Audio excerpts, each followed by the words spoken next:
Good morning. Welcome to Viking Preparedness. I'm Pastor Joe Fox. So last night I got a little bored, and I think it was Netflix. I watched a movie called The Blackout, and I I gleaned some tips for preppers that I think you all might appreciate. And so that's what we're going to cover in this video is lessons learned from the movie The Blackout. And then at the end of this, I'm going to give you all an option to make some decisions on a future video. And so we'll see how that goes. And if you hear noises in the background, it's my 60-something pound puppy running around. All right, stay tuned. Cue the intro. Boom! Boom! You know, this marathon I ran with my wife, and we did it actually as a training run for a 50-miler that we did in Maryland, the JFK Ultra, I think is what it was called. So yeah, there you go. This is one of the 2 times I ran the Marine Corps Marathon. You know, like a 2:35, I think is what we got. Right. All right. Hey, the movie The Blackout. It might just be called Blackout. It's on Netflix. Grade B movie. The lights go out across the world, everywhere. It's never... Hold on a second. Cut it out, dog. What was that horrible noise, you were wondering? A milk jug that we let our dog chew up, but it's way too loud right now. So the lights go out, and then, you know, chaos ensues, and that's the vehicle for the movie to continue, and then it's like a prepper movie, right? And, you know, I'm a sucker for post-apocalyptic movies. Most of them are badly done. This one was okay. There's still things that bug me about Hollywood, though, especially for a grade B movie. It seems like in the lower grade movies, they make this mistake which actually costs them money, and that is, okay, if you come be an actor in the show, we'll buy you clothes to wear.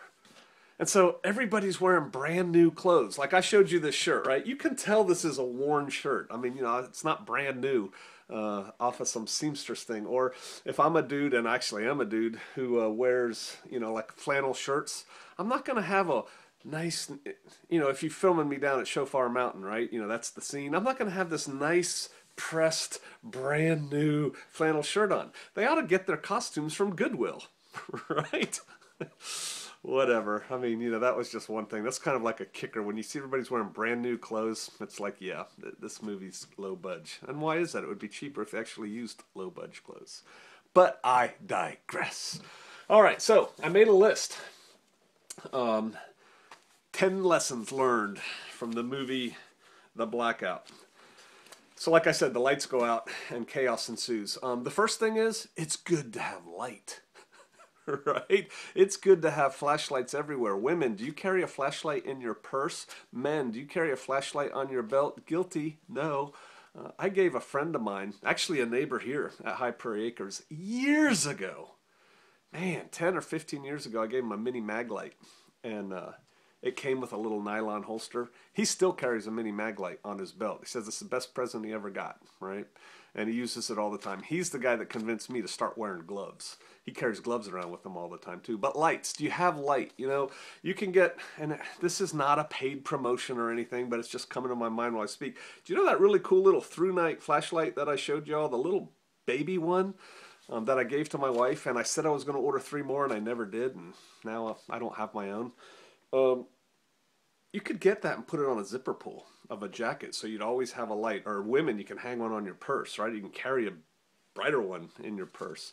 You should have flashlights laying around. For years, we used to give away as gifts big mag lights, you know, like the 3 and 4 cell mag lights. No one can ever have enough mag lights. You know, have one on each side of the bed, have one in the kitchen, have one inside the front door, have one in each vehicle, have one in the garage. I mean, you just can't have too many of them. And now there's even better lights than the mag lights. And so the first lesson was have access to light, because, you know, when it goes dark and the electricity goes out and you have a problem, sometimes it's good to light up the world, right? So that's the first lesson. Second lesson, oh man, you've heard me say this forever, but it was just blatant in the beginning of the movie. Friends, you gotta have friends. You gotta know people, right? Get to know your neighbors.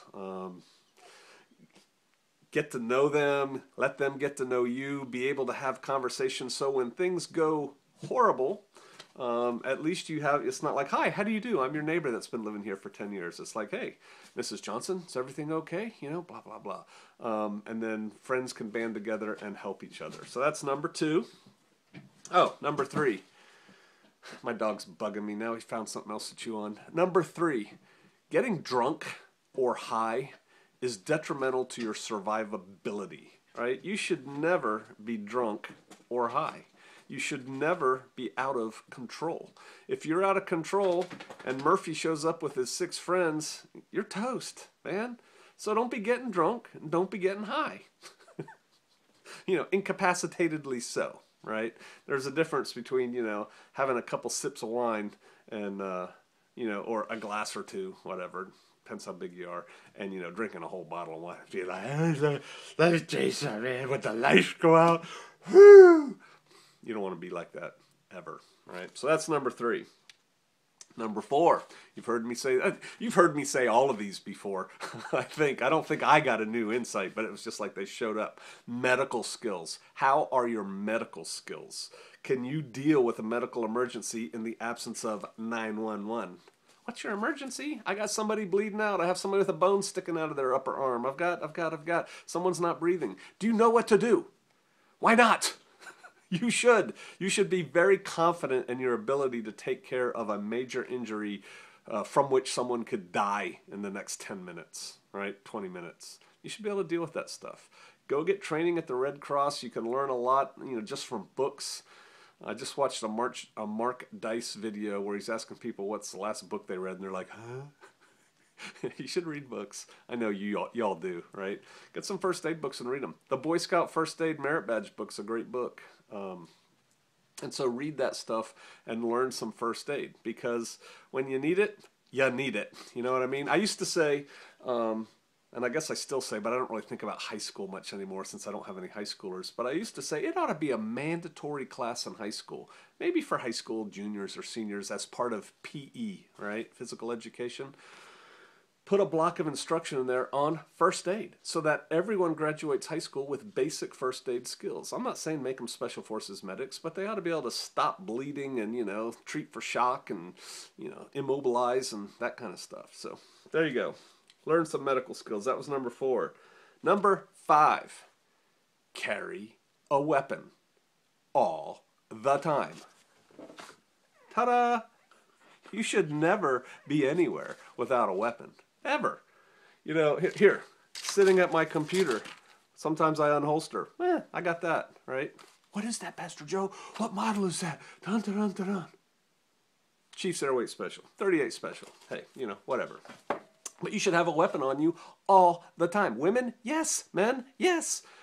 We have teenagers in our congregation that carry weapons when they're on their own because their parents want them armed and they're trained.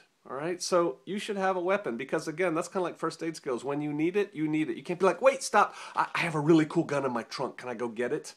The Luby's cafeteria tragedy, right? So, yeah, get trained, have a weapon, have it on you all the time. You don't get to pick when the fight comes. I can't decide that the gorilla's not going to come through my door right now. Is he? No. Could he? Probably not. But could it? I guess. You know, a truck could be going to the zoo, tip over, the gorilla goes running, saw my dog, runs up on the porch. I realize I'm being a bit ridiculous, but there are many people who get caught in situations every day where they're like, I wish I had my gun. The things you see when you don't have a gun, right? All right, so that was 5. 6, I talk about this a lot, and it's killing me here. As a matter of fact, today is a new day. Fitness. It's like everything else. And, you know, the movie did bring that out. When you need it right now. You can't be like, oh, I've got to carry this person out of the burning house and away from the Sharknado or, you know, whatever horrible thing is happening. I need to lift this car. I need to carry these things outside, whatever. I need to be fit. You need to be strong now.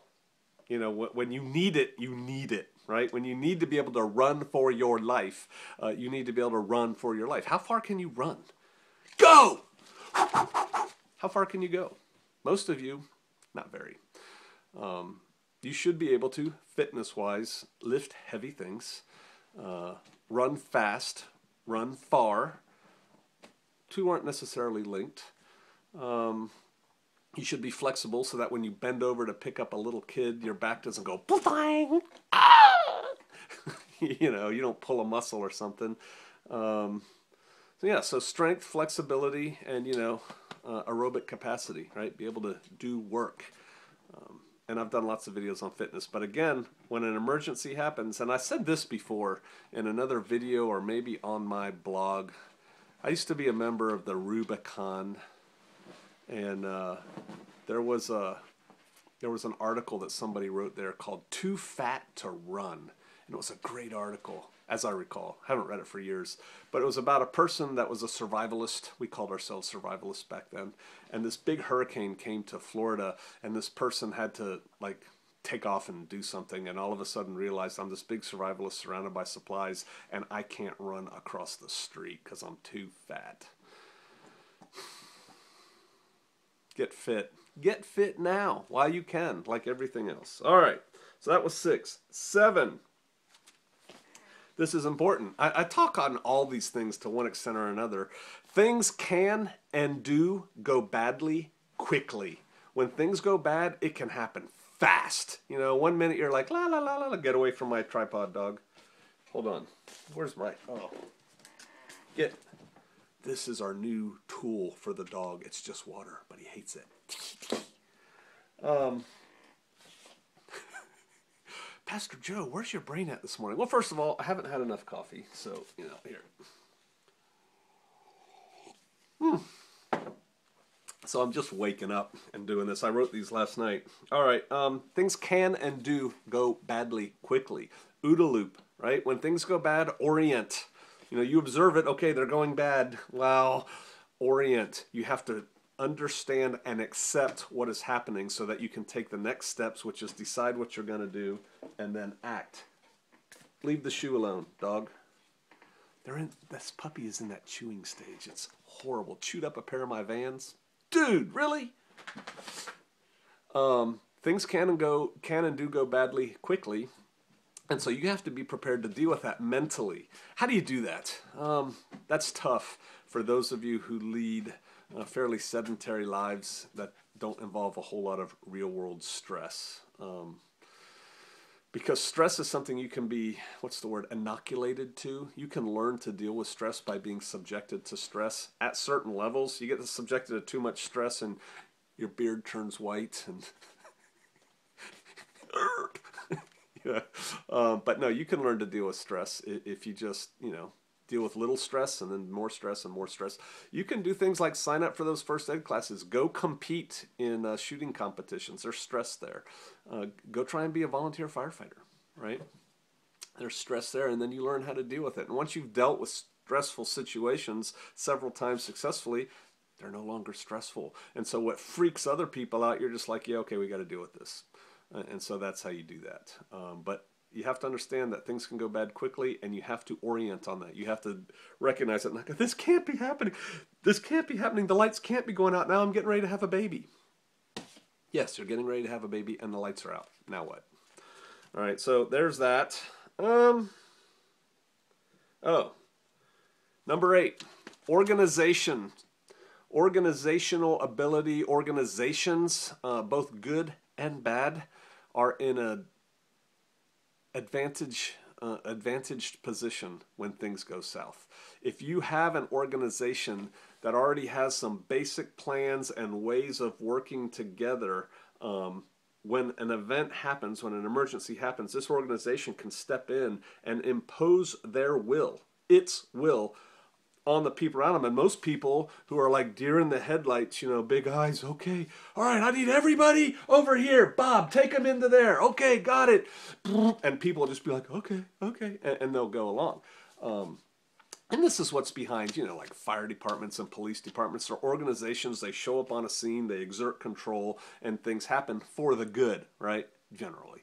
Here comes the comments. But guess what? Some bad guys are organized too. And bad guys can show up in the midst, because what is that? Oh, order out of chaos.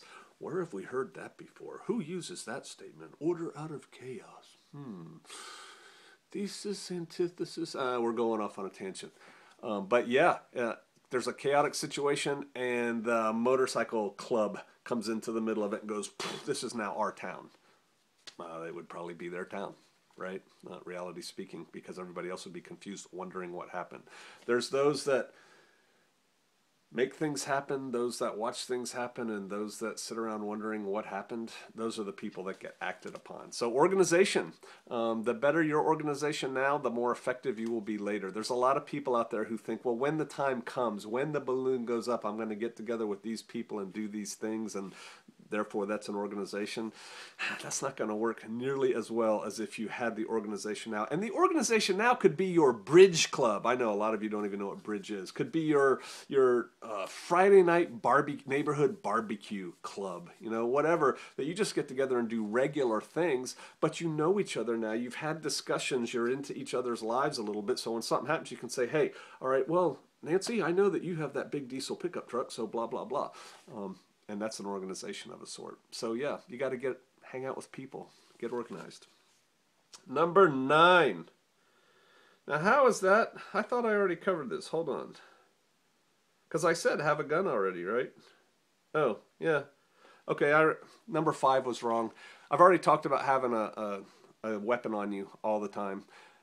When I talked about that before, and if I was reshooting this video, you wouldn't know I made the mistake. It's this: a car is a weapon. I thought I wrote carry your weapon. I wrote car equals weapon on my notes. Your car is an amazing weapon. You know, it weighs thousands of pounds and has acceleration on it, right? When people are in your way, don't stop your car in a riot situation and let people beat on your car. Go. I'd give them a safety toot, beep, beep, beep, beep, beep, as I'm accelerating.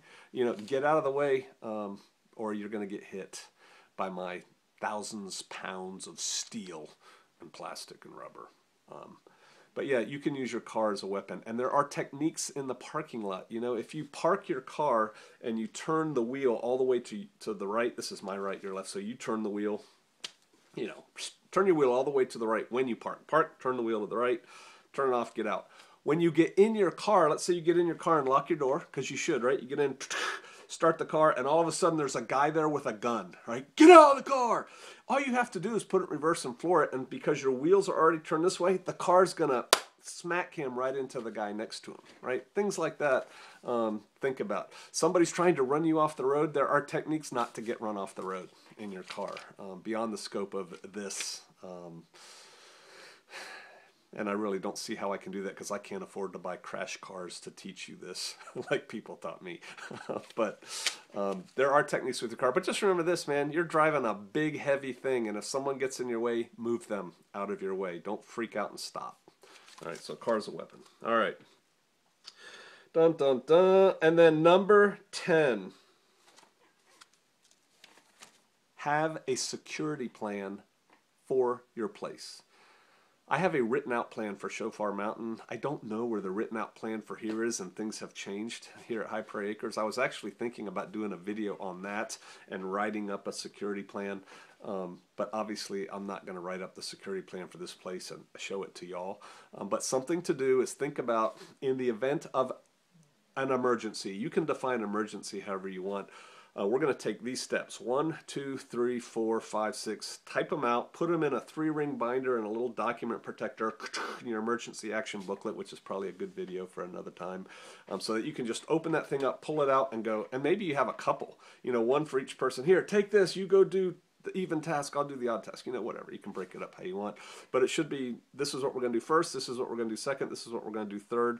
I have a video called immediate actions or something like that. Maybe I'll put a link to it down below here. But you should have a plan for your place. The time to figure out what you're going to do when there's roving gangs walking around and people are stealing chickens and, you know, is not after it happens, when you're also hurt or the lights are out or, you know, whatever. The time to figure that out is when you're sitting here, well rested, temperature controlled environment, drinking a cup of joe, right? So those are some tips I got from the movie. Now, I told you if you stuck around till the end, you'd get to influence something. I have 10 more lessons that I drew from that movie. Those are just the first 10. I actually got 20. If this video amuses you and you like it, I will do the next 10 in another video that I derived from the movie. Things to think about for a preparedness mindset. How do I know if it amuses you? It has to amuse enough of you in enough numbers. You know, if this video goes to 5,000 views fairly quickly, which is a low number on YouTube, I'll do another video on it. I do appreciate your constructive comments on the videos. I appreciate your likes, your thumbs up. You thumbs downers, have a great day. You know, they count too. And I appreciate it if you share the videos. You know, share them on your social media sites. Hey, check this out. When there's something you like. And so if this goes to 5,000, that means y'all like it. You know, if it does that fairly quickly. And I'll shoot the next 10 things that I learned from the movie The Blackout. All right. Hey, I'll see you out there.